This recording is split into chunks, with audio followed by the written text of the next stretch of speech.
Are you thinking about buying a home in 2025? Let's break it all down, from budgeting, costs, and how to save thousands when purchasing a home. Whether you're a first-time home buyer or just looking for an upgrade, I'll break down all the real-world examples so you'll know exactly how much to expect. Plus, I'll answer the big question: how much does the average home buyer put down on a home? Welcome to my classroom. Let's talk about budgeting. How much can I afford? How much can I afford comfortably? We go by the general rule of thumb for budgeting is based on these key guidelines. The 28-36 rule by the Safe Spending Guidelines. No more than 28% of your gross monthly income should go towards your mortgage. That includes your principal, your interest, your taxes, your insurance, and if you're in a homeowners association, that includes that monthly payment. Then to take things further, no more than 36% of your gross monthly income should go towards your debt payments.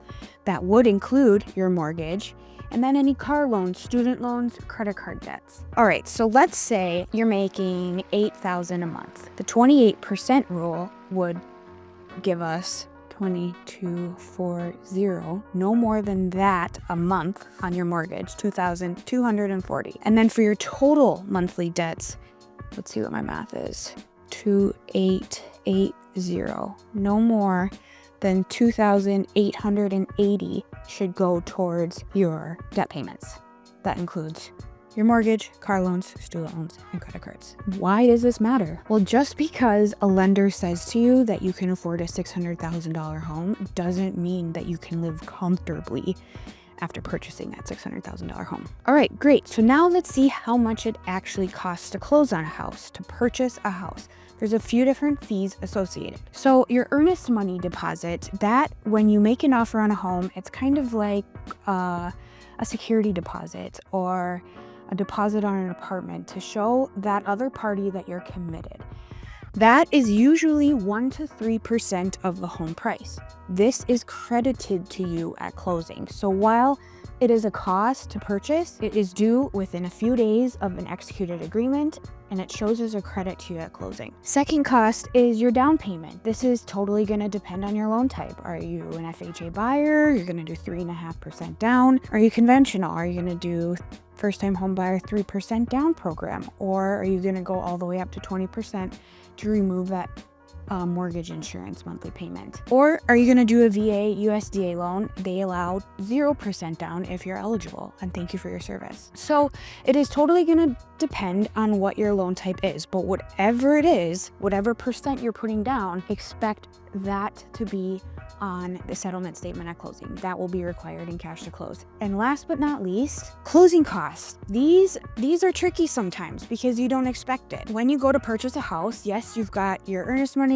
that you did way back when you wrote the offer, then you're coming with your down payment, but then you also have your closing costs. And these are typically 2 to 3% of the sale price, and that is an expected cost at closing. These can cover a lot of different things: lender fees, title costs. It prepays your your escrow account with your taxes and insurance. Now that you've figured out what you can comfortably afford a month, you've looked at what you qualify for a loan, now let's do some math. Let's talk about different scenarios. Time to do some math. I am obtaining an FHA loan. I'm putting 3.5% down on a $375,000 home. I only have about $30,000 that I'm comfortable with putting towards a house, and this would be a great option.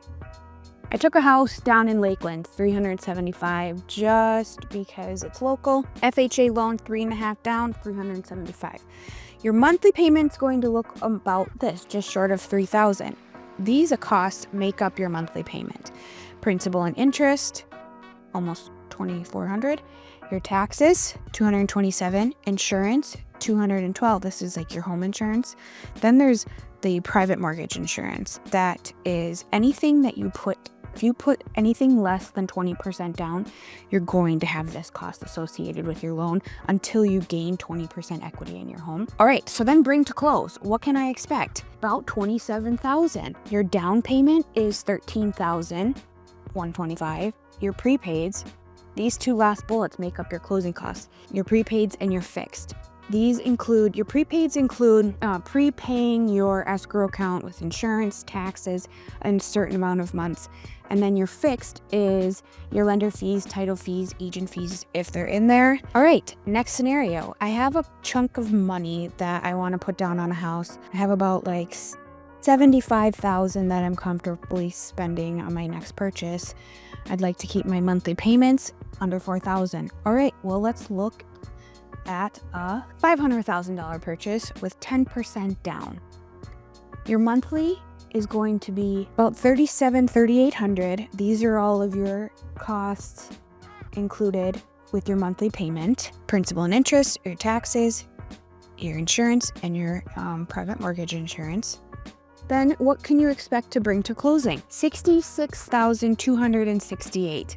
This is what makes that up. You're gonna put $50,000 down, and then here's your closing costs. Your prepaids are $68.09, and your fixed are $94.58. If you wanna play around with the calculator, I use an app called Palm Agent. There are great mortgage calculators out there, but it's fun to play around in. If you have equity in a previous home that you wanna put forward in your next home, it's kind of fun to play around and put those numbers in to see what you qualify or what you think you qualify for in a house. Some extra little tips when we're talking about purchasing a home is if you are paying over 20% down, you do not pay the private mortgage insurance. Remember, you should also keep an emergency fund for your house. You should have 3 to 6 months of expenses saved after buying, just in case anything were to happen to the home. Don't drain your savings just for that down payment. So you're thinking, wow, Taylor, this is a lot of money to buy a house. I can't afford this. Well, this is where people like me are really valuable to buyers when working on purchasing a house in today's market. Let's talk closing cost credits and new construction incentives. This will help your cash to close be lower at closing. Can you ask the seller to pay your closing costs? Absolutely. When buying a home, you can negotiate with a seller to cover a portion of your closing costs or all of them, and they typically range from 2 to 3%. This is called a seller concession. So why would a seller agree to this? Well, their home's been on the market a while. They're wanting to sell quickly. They're highly motivated. Sometimes sellers offer concessions to attract more buyers when listing their home. So for example, on a $400,000 purchase, 3% for the closing costs is going to be $12,000. There is a section within the purchase agreement that asks the seller to pay these for you. It allows you to free up some cash for those moving expenses, home updates, or savings. Now let's talk new construction incentives. There are many different new construction incentives, and they're different with each builder. Some builders will cover $10,000 to $20,000 of your closing costs. Huge savings there. Other builders are offering incentives of a free finished basement, or washer and dryer included, or an upgraded home appliance. Last but not least are rate buy-down incentives. This is a huge one. Builders are only marketing these rate buy-downs, and let me explain this to you. I'm going to talk about a 2-1 buy-down, something that will make your monthly payments for the first 2 years of home ownership lower because the selling party or some other party has prepaid within your closing costs to buy down the rate. Year 1, interest rate is 2% lower. Your second year, your interest rate is 1% lower, and the third year onward, you have a full rate.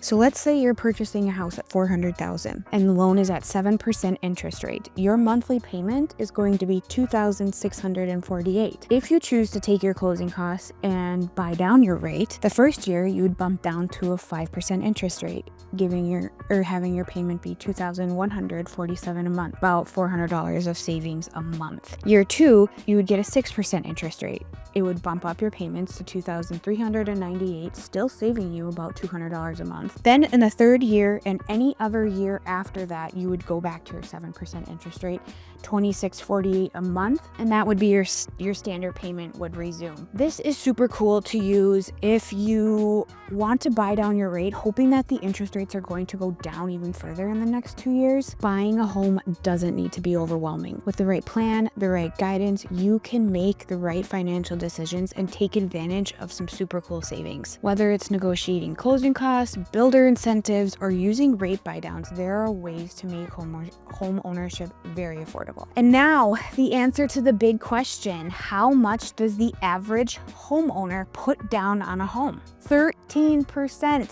Love that number, love Taylor Swift. 13%. But I will say the average first-time home buyer puts down between 6 and 7%, while the average repeat buyers put 15 to 20% down. Were you surprised by that? And if you're thinking about buying, let's chat. I would love to help you strategize and help you find the best deal possible. Drop a comment below, press subscribe. I'm having a great time making videos for you all, and I hope they're informative and fun for you. Have a great day.